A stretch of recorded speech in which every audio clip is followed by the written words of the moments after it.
अमावस्या की अंधेरी रात थी। गांव के बाहर बंजर जमीन के उस पार एक पुराना हवेली नुमा खंडहर था, जिसके बारे में कहा जाता था कि वहां भूत प्रेत रहते हैं। गांव के लोग अक्सर वहां जाने से डरते थे। कई साल पहले वहां एक अमीर जमींदार की बेटी की मौत हो गई थी और तब से ही खंडहर में अजीब आवाजें सुनाई देती थीं। राहुल और उसके दोस्त एक रात उस जगह पर जाने का साहस जुटा ही लिए। उन सब ने सोचा कि यह सिर्फ गांव वालों की कल्पना है और कुछ नहीं।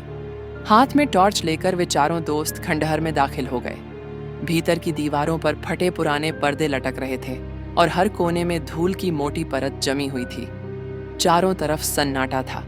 जैसे ही वे खंडहर के अंदर कुछ और आगे बढ़े, उन्हें एक हल्की सिसकियों की आवाज सुनाई दी। उनकी हंसी अचानक बंद हो गई और सभी ने एक दूसरे की तरफ देखा। ये आवाज बाहर से आई या अंदर से? राहुल ने डरते हुए पूछा।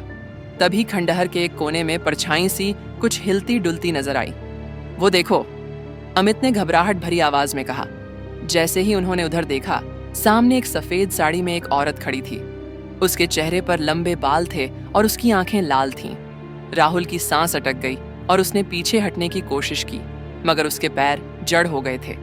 उस औरत ने धीरे धीरे आगे बढ़ना शुरू कर दिया।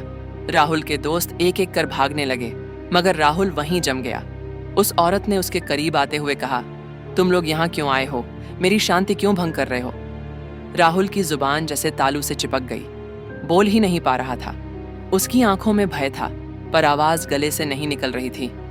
तभी अचानक हवा का एक तेज झोंका आया और टॉर्च की रोशनी बुझ गई। चारों ओर अंधेरा छा गया। राहुल को महसूस हुआ कि किसी ने उसके कंधे पर ठंडी हाथ रख दिया। उसने डर के मारे अपनी आंखें बंद कर लीं। जब उसने आंखें खोलीं, तो वह फिर से गांव के बाहर खड़ा था। उसके तीनों दोस्त वहां बेहोश पड़े थे। सुबह गांव वालों ने उन्हें होश में लाने की कोशिश की। जब वे होश में आए, तो किसी को भी पिछली रात की कोई याद नहीं थी। लेकिन राहुल के कंधे पर जले का निशान अब भी था और उसकी आंखों में एक अनजाना डर समा गया था।